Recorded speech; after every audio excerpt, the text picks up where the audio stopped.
High, আমি Francisca. আজ আমরা দেখছি ফটোগ্রাফস। আপনার ছবিগুলো কাঠের ওপর মুদ্রিত হলে একটি দুর্দান্ত চেহারা অর্জন করতে পারে। লেজার প্রিন্টার দিয়ে আপনার প্রিয় ছবির একটি মিরর ইমেজ প্রিন্ট করতে হবে। হার্ডওয়্যারের দোকান থেকে আপনি যে আকার চান সে আকারের কাঠের টুকরো নিয়ে আসুন। ফটো ট্রান্সফার পঞ্চ আনুন, একটি পেইন্ট ব্রাশ, পানি, একটি স্পঞ্জ, কিছু পরিষ্কার রং। আপনার ছবি কেটে বের করুন।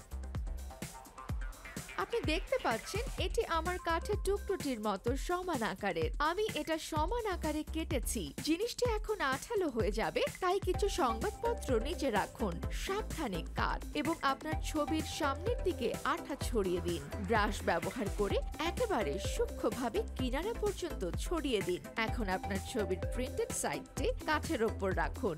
নিশ্চিত করুন যে ছবিটি সেখানে ভালোভাবে আটকে গেছে। কিনারা দিয়ে ভেতরের সব বাতাসের বুদবুদ বের করে দিন। আপনি যদি কোনো বুদবুদ পেয়ে থাকেন তাহলে রোলিং পিন ব্যবহার করে নিশ্চিত করুন যে আপনি সমস্ত বুদবুদ বের করেছেন। আপনি একটি রোলারও ব্যবহার করতে পারেন। সারা রাত শুকোতে দিন। এখন কাগজটি ভেজাতে একটি চপচপে ভেজা স্পঞ্জ ব্যবহার করুন এবং ঘষতে শুরু করুন। একবার ওপরের স্তরটি চলে গেলে আপনার আঙুল ব্যবহার করতে পারেন। আপনি ইতোমধ্যে আপনার ছবি দেখতে পাবেন। আমি আমার আঙুল এবং স্পঞ্জ উভয়ই ব্যবহার করি। ঘন্টা দুয়েক শুকোতে দিন আর ওপরের তলকে মসৃণ করতে এবং ছবিটিকে সুরক্ষিত করতে বার্নিশ করুন। ব্যাস, হয়ে গেল একটি দুর্দান্ত ছবি যা আপনি পরিবার এবং বন্ধুদের দিতে পারেন বা আপনার নিজের বসের ঘরে টাঙাতে পারেন।